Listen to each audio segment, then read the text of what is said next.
The future of e-commerce is subscription models, and it may be time for your business to consider it. We analyzed a subscription-based company that raised over $100 million in just 5 years. They shook up the pet food industry by providing quality and freshly made food for dogs of all sizes, ages, and breeds. Let's dive into the farmer's dog. Let's go.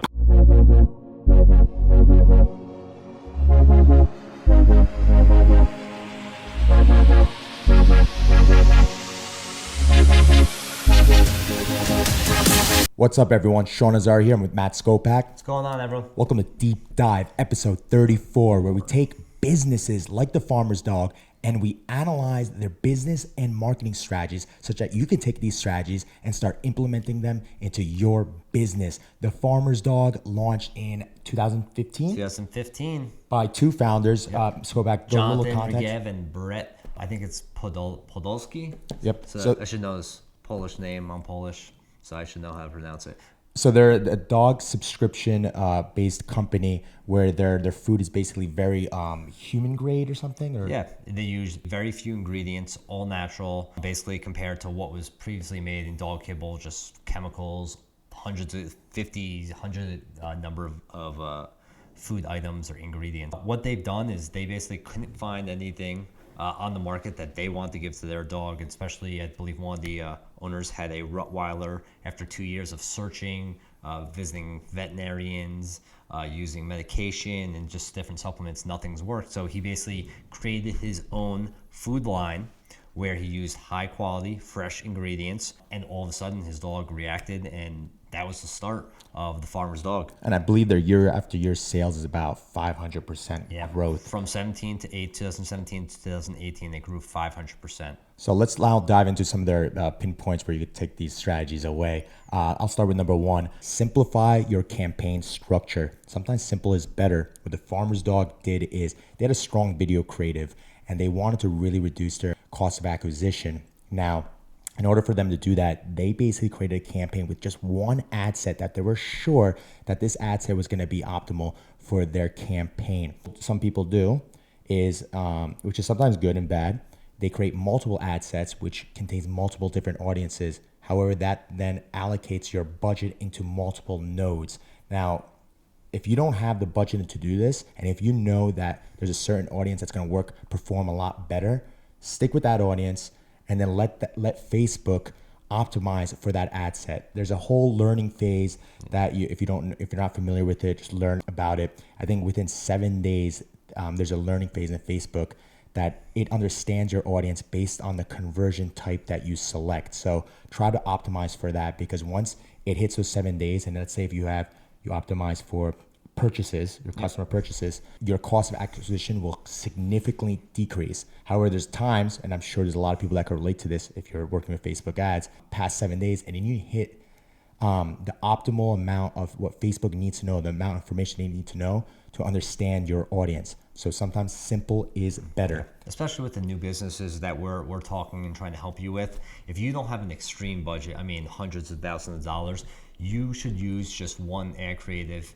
and really focusing on optimizing, like Sean is saying, is that one creative. Facebook's smart. It will optimize and get the best people and put the ad in front of the best people. If you created numerous ones, basically what it's going to do is it's going to send the money in different directions, but nothing is going to be optimized. So that's why in this example, Farmer's Dog, I believe, just went with one that was very good and optimized it to its best. Yep. So definitely a great point. Number two, pay attention to your cohort retention. So my points are really going to be on the subscription base, because this is a subscription model company, which you know I love, which me and Sean love, and we think is the future of e-commerce. So what is a cohort? So a cohort is just a group of people that join in a certain period of time. So let's say a cohort is all of the people that joined a subscription plan for Farmer's Dog in June. So that's a group of people. And what I mean by pay attention to this cohort is when you have these subscription platforms and software, you can see how long these people last over month over month over month, or whatever period like that you want.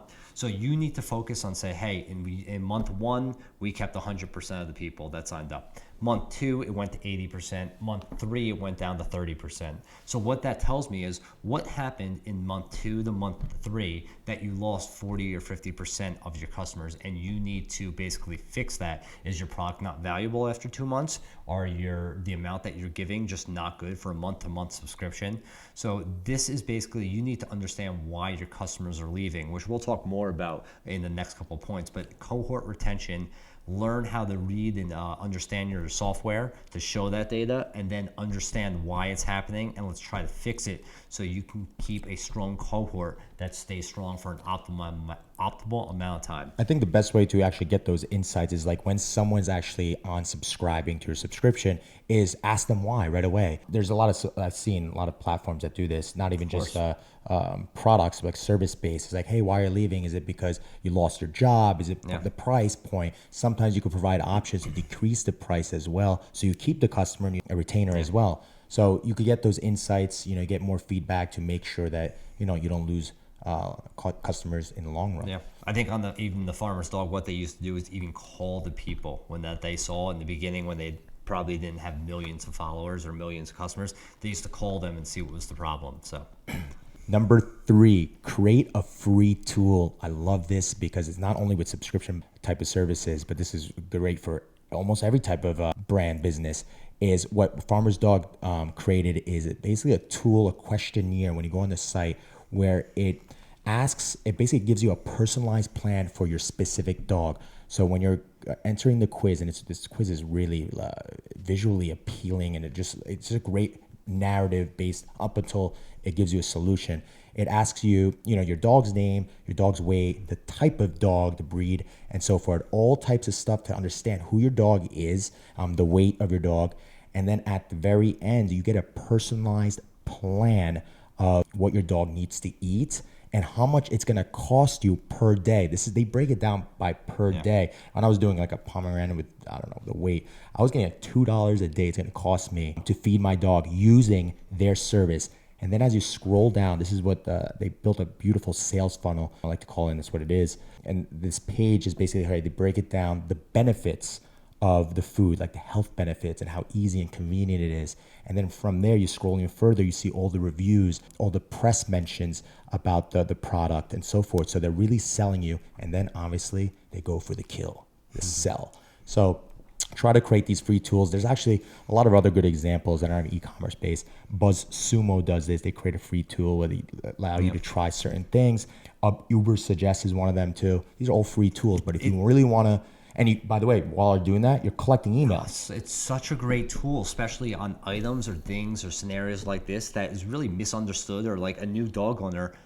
I love dogs. When you get a new dog, it depends on size, breed, activity level, all those things. You're not really sure how much to feed the dog. I know with CBD, I get a question all the time, how much CBD should I take? And it depends. For dogs, what age, what breed, what activity level, it depends. So what they did is they helped customers out while also giving them a product to solve their solutions, which is fresh, higher quality. It's genius. Some of these tools you got to like build out. You need a developer and so forth. Yeah. But if you really built out a free tool that's valuable to the end consumer, you get a lot of data, and eventually you're providing a product. Amount of value too. Yeah, you're providing such a great value, and then you're gaining all those users, which is another valuable product for your brand. So that's awesome. Number 4, give options and flexibility for your customer deliveries and product options for your subscriptions. So what I mean like this is I think I subscribe to a company called Native, which is they do men's deodorant and things like that. That's kind of how I learned about the whole subscription model and how to build out. So what you need to do is when you're providing subscription, you get someone to sign up, that's great.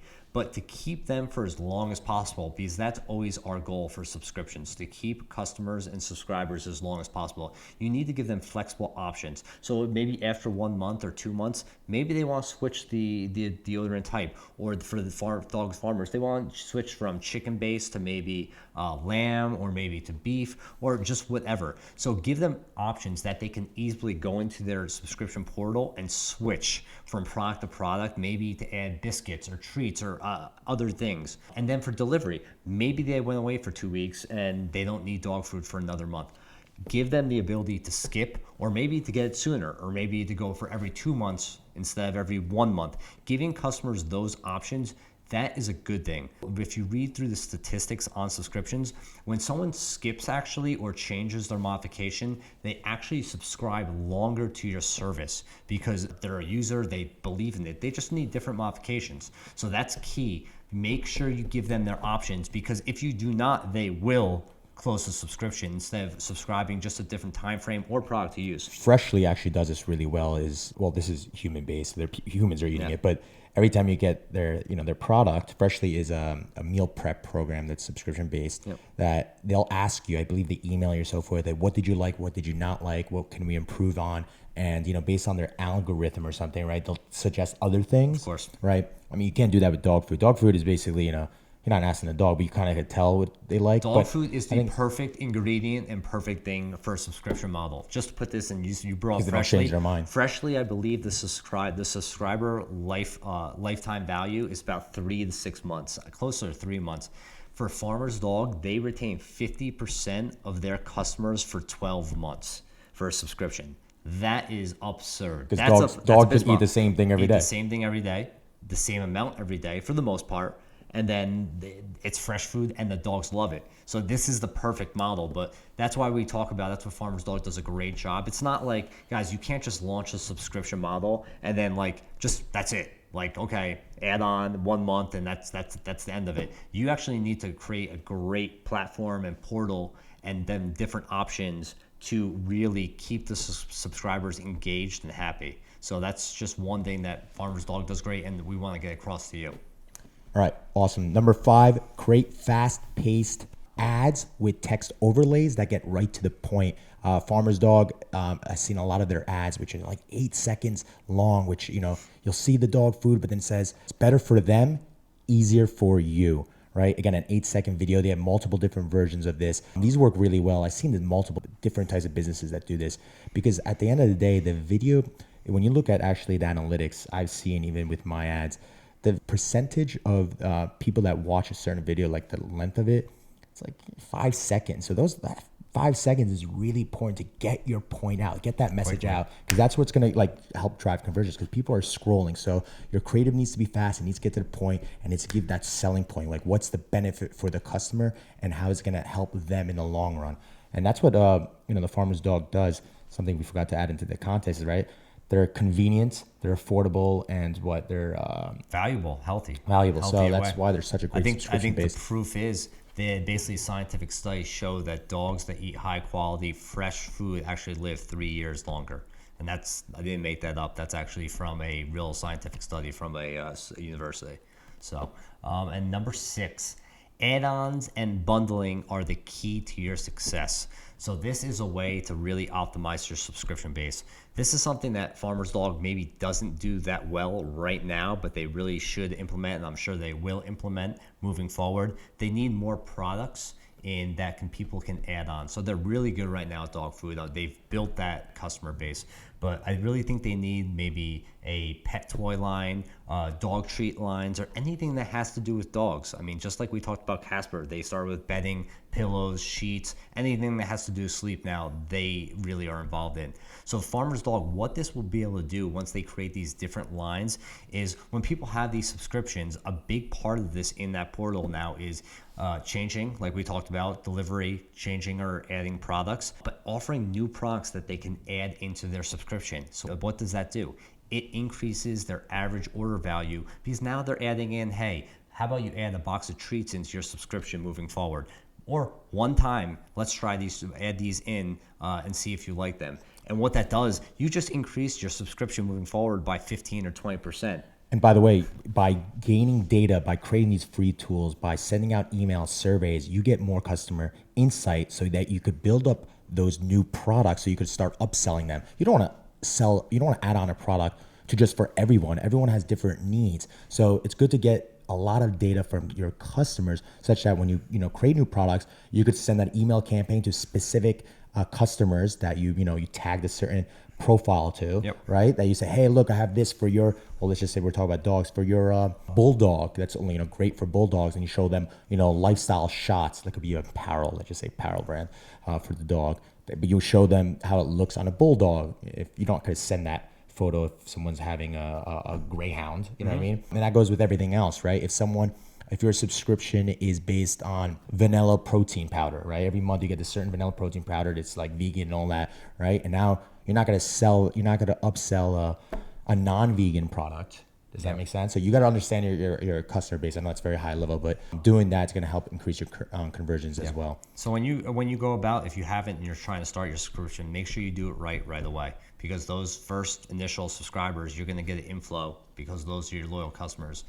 Your site needs to be built out and everything like that. So we get all this information. I've built subscription platforms from start to finish on multiple e-commerce sites. So this is kind of something I know very well. So if you guys do have any questions, be sure to ask Sean or myself. And you guys done it with Sugar and Kush. Yes, we have. Right? Yeah. You guys implemented it last year. It's pretty. Last year or so. That's a huge thing. I'm trying to do it with Reborn. It's difficult with my brand, but I gotta figure that out, and which I will. Products. But it's all about product selection. And understanding what your user, your customer wants on a routine basis. Now, subscription, again, it doesn't have to be monthly. It can be quarterly. It does. And so forth. So figure that out, because that could really increase the value of your brand. Yep. And that's huge. Anyway, I think we're done for that one, right? All set. All right, guys, I hope you liked this episode. If you did, if you're listening to this iTunes, Spotify, give us a review, a 5-star review. We'd really appreciate it. If you're watching this on YouTube, hit the thumbs up button and subscribe for more weekly videos, more weekly podcasts as well. If you have any questions, you could tweet at mscopac or at Sean_Azari, or you can leave the questions in the comments below. See you next week. Bye.